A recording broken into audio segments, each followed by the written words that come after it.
Hello, Nick Snacks, Barbara Nicolato here. Today I'm going to show you how to create an oxide ink blend stenciled over in black. To finish it as a card, I've added the Showers of Love stencil with a texture effect. I've tried this technique using various types of inks, but I found the best blend by far was from the Distress Oxide inks.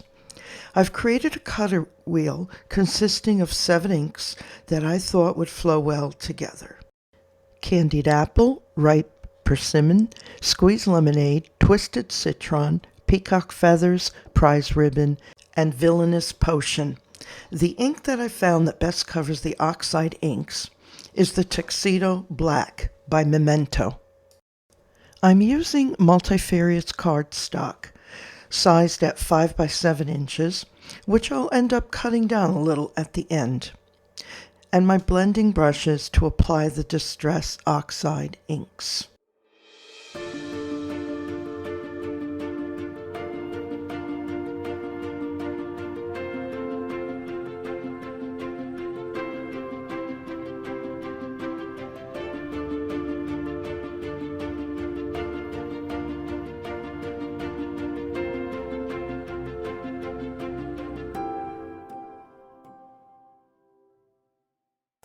As I apply each ink color, I'm using a heavy hand because I want a deep color.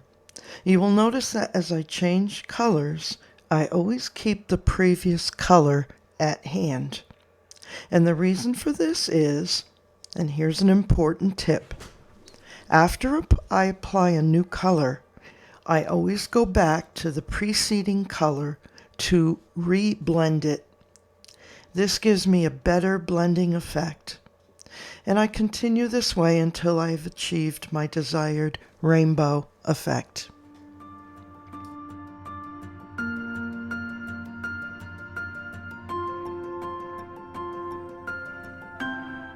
And here I am again going back to the ripe persimmon to blend in with the squeezed lemonade.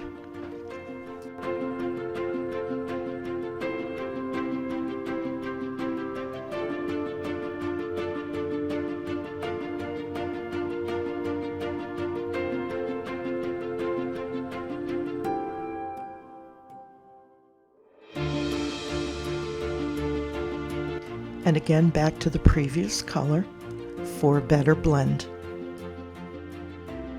And I'll continue this way till I'm finished.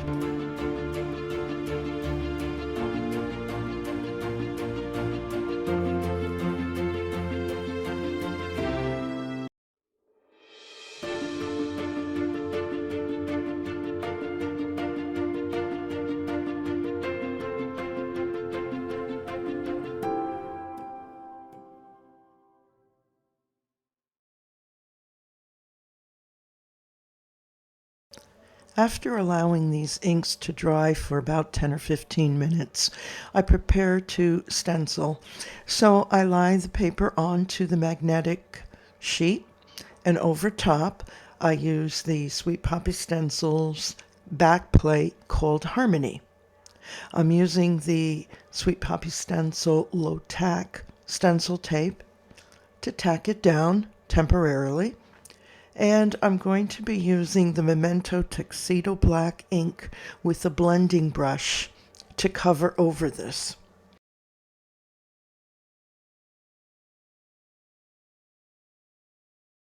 I've tried the Distress Oxide Black Soot ink as well as the VersaFine Clair Nocturne ink, and neither one covered the oxides as well as the Memento Tuxedo Black ink did.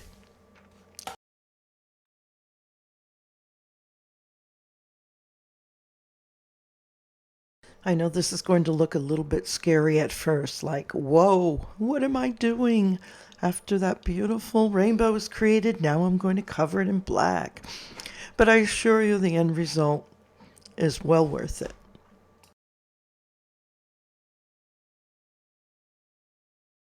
That paper towel is just to make sure I keep the ink off my fingertips.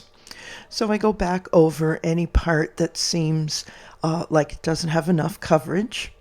until I'm satisfied that it's all nicely covered. And now it's time for the big reveal. Wow, I really like that.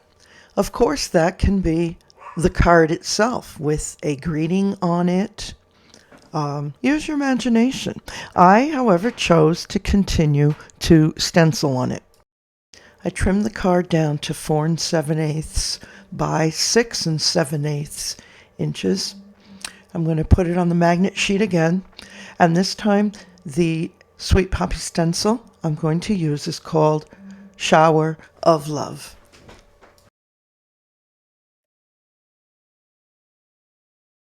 Since I'm going to be covering the stencil with a texture paste, I'm going to make sure that I use the low-tack stencil tape to cover the entire rainbow card because I don't want any paste to get onto it.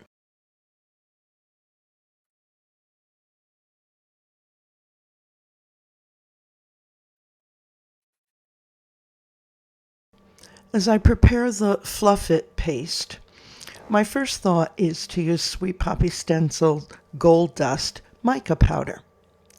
And as I'm mixing this in, I'm realizing that it's not really showing an effect on this paste.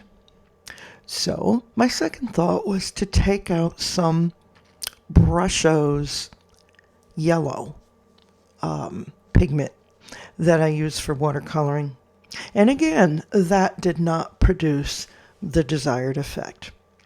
Finally, I pulled out a red acrylic paint from my stash, and that succeeded in coloring the paste to a pinkish hue. That I decided was fine with me, and I was going to go with it.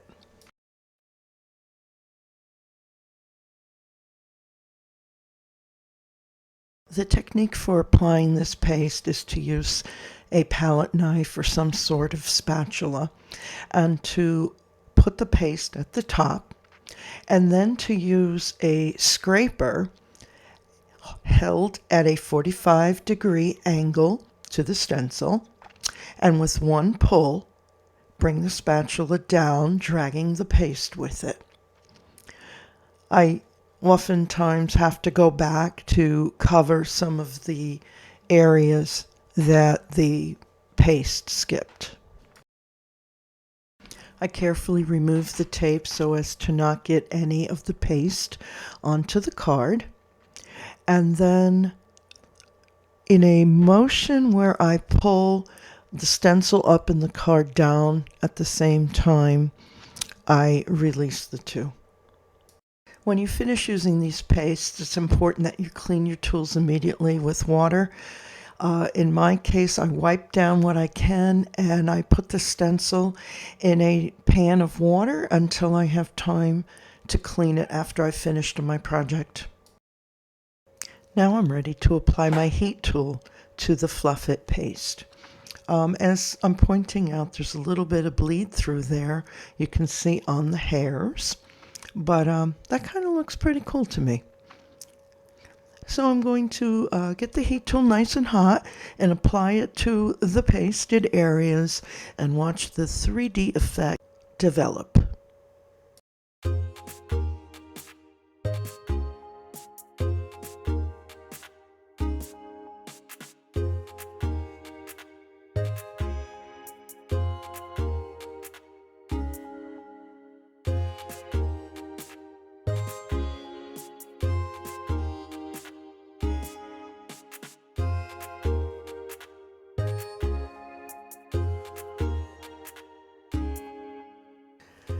I'm just fascinated by the way this turned out. I can't really describe the texture. It's very pretty to look at. It's a little pinpointy, a little bubbly. I'm very happy with it. And now it's time to finish the card. So my topper is 4 3/4 by 6 3/4 inches. And I used my adhesive tape runner to mount it onto white cardstock 5 by 7. And there's my finished card. It's very stunning against a black background, I think. If you've enjoyed this video, please give it a thumbs up and consider subscribing to our YouTube channel. I hope you'll visit us at delbellosdesigns.com. We also have 2 Facebook groups if you haven't already joined. Here are the URLs for them. Or perhaps it'd be easier to just scan this QR code. Thank you so much for watching.